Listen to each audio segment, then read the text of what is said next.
Assalamualaikum warahmatullahi wabarakatuh. Selamat datang di channel saya. Nama saya Tommy Mandala Putra dan ini adalah topik 1 untuk mata kuliah Filosofi Pendidikan. Salah satu topik atau judul kali ini adalah Perjalanan Pendidikan Nasional. Saya merupakan salah satu dari mahasiswa PPG Prajabatan Gelombang 2 Universitas Syahkuala.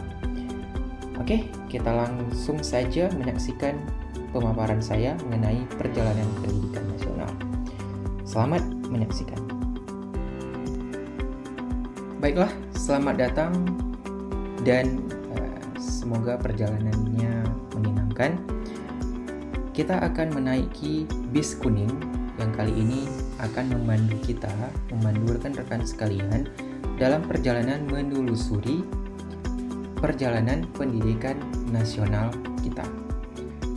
Baiklah, destinasi pertama kita yaitu pada tahun 1901. Nah, pada tahun itu yaitu ketika Belanda memperkenalkan sistem pendidikan pada masyarakat Indonesia. Ketika itu terdapat 4 jenjang pendidikan, yaitu yang pertama yaitu Europe.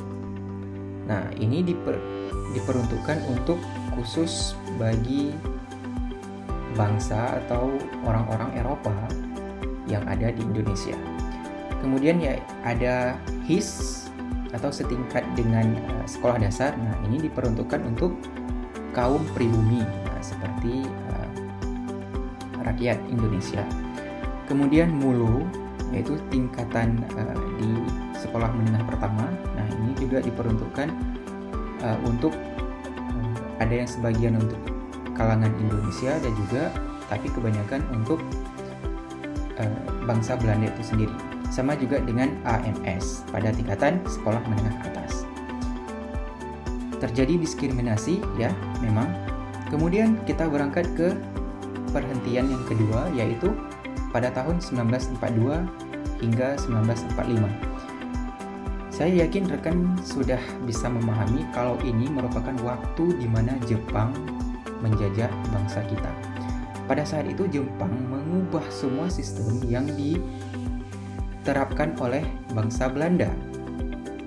Salah satu sistemnya adalah perubahan bahasa pengantar yang awalnya bahasa Indonesia atau bahasa Belanda, kemudian diubah menjadi seutuhnya bahasa Indonesia.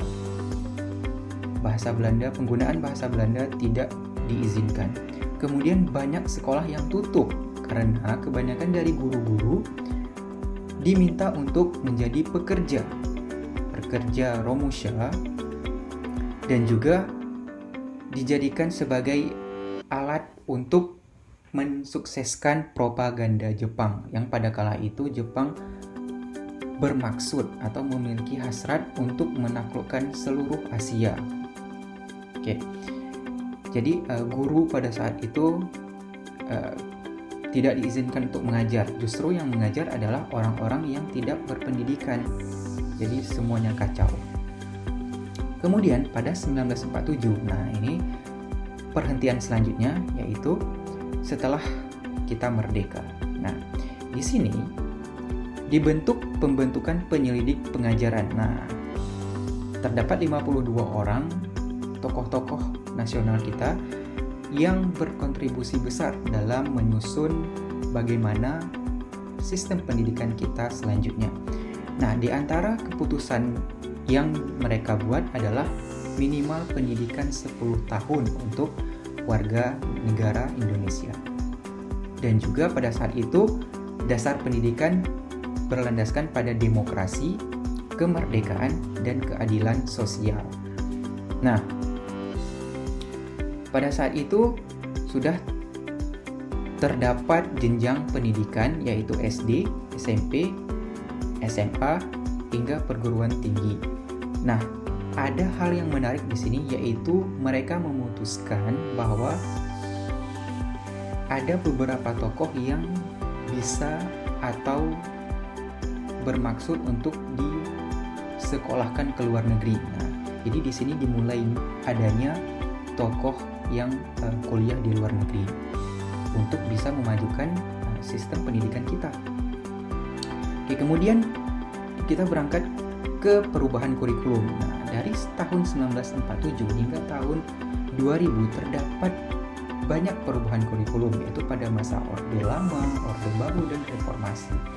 Nah, yang mungkin kita rasakan atau sebagian besar dari kita merasakan yaitu pada perubahan kurikulum yang beberapa tahun terakhir, yaitu yang pertama KBK, kemudian KTSP, dan yang ketiga yaitu kurikulum K13 atau yang disebut dengan K13. Nah, jadi perubahan kurikulum itu merupakan hal yang bukan hal yang asing lagi bagi kita, karena memang sudah terjadi dari masa awal kemerdekaan. Kemudian kita berangkat ke perhentian selanjutnya, yaitu tahun 2000 atau sekitar 2 dekade terakhir. Nah, di sini pendidikan prasekolah tidak begitu wajib. Hanya saja sekolah tingkat dasar wajib bagi seluruh rakyat Indonesia. Nah, di sini tingkatan TK atau yang disebut dengan taman kanak-kanak tidak menjadi syarat untuk memasuki jenjang selanjutnya. Namun demikian, sekolah dasar sudah merata ke seluruh pelosok Indonesia. Kemudian kita berhenti di penghujung acara atau penghujung destinasi kita yang terakhir. Nah, di tahun 2020 hingga saat ini 2022. Nah, kewajiban pendidikan 12 tahun dimulai dari SD, SMP, dan SMA. Kemudian terdapat banyaknya lulusan perguruan tinggi baik dalam negeri maupun luar negeri. Jadi begitu banyak perubahan yang terjadi seiring dengan berjalannya waktu, dimulai dari masa penjajahan yang hanya beberapa orang bisa menikmati pendidikan, kemudian masa setelah merdeka, baru-baru merdeka, di mana hanya beberapa kalangan juga yang mendapatkan kenikmatannya belajar, kemudian hingga saat ini semua orang dapat menikmati pendidikan. Oke, itu saja dari saya. Saya mengambil ini bereferensi dari sumber kompas.com. Bisa dilihat di bawah. Baiklah, terima kasih sudah menaiki bis kuning saya. Oke. Ini merupakan akhir dari perjalanan kita. Kita tahu bahwa dalam perjalanan pendidikan Indonesia tidak berjalan dengan mulus. Ada banyak rintangan.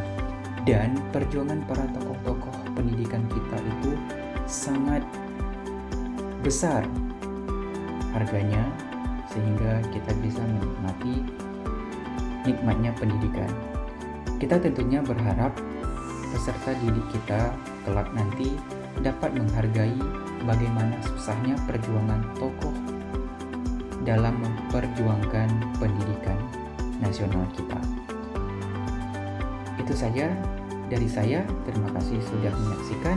Kita bertemu pada topik selanjutnya. Sampai jumpa.